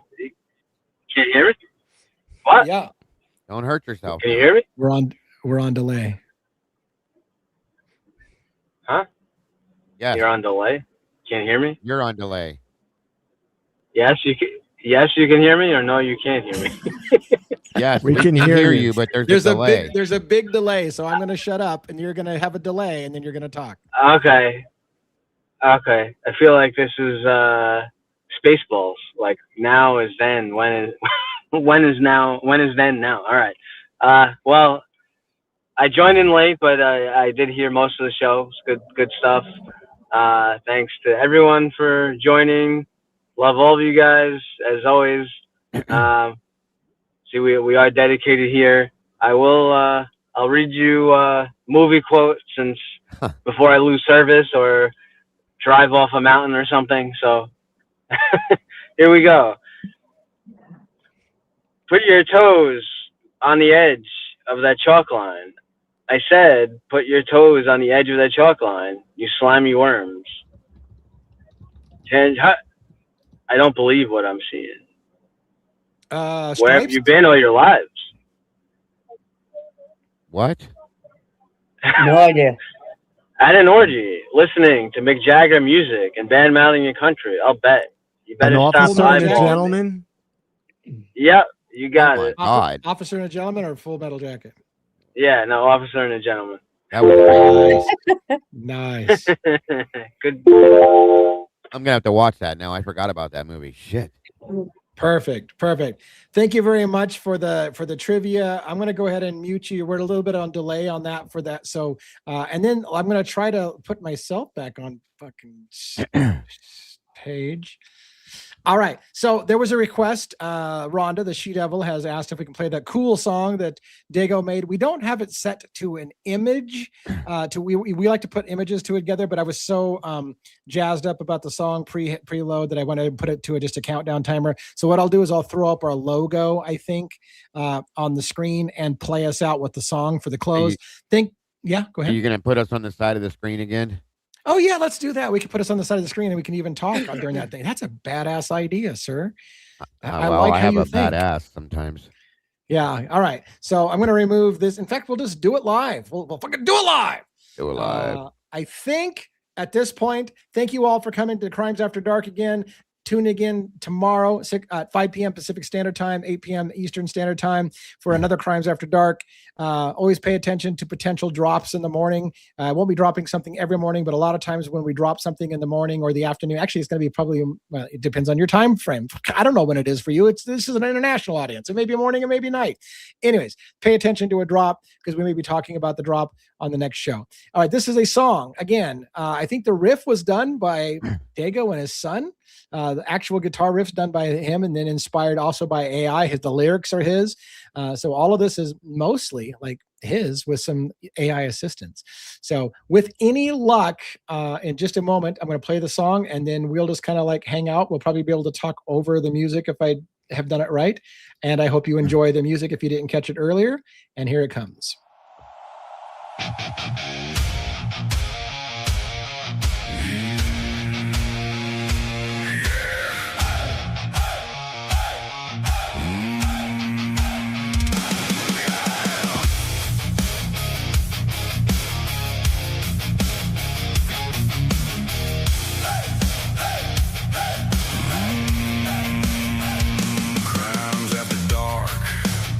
Last show of the night, breaking it down, explaining it right.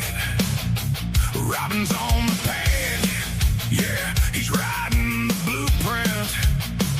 1-1 wears a bag, steel stare, eyes grinning intent.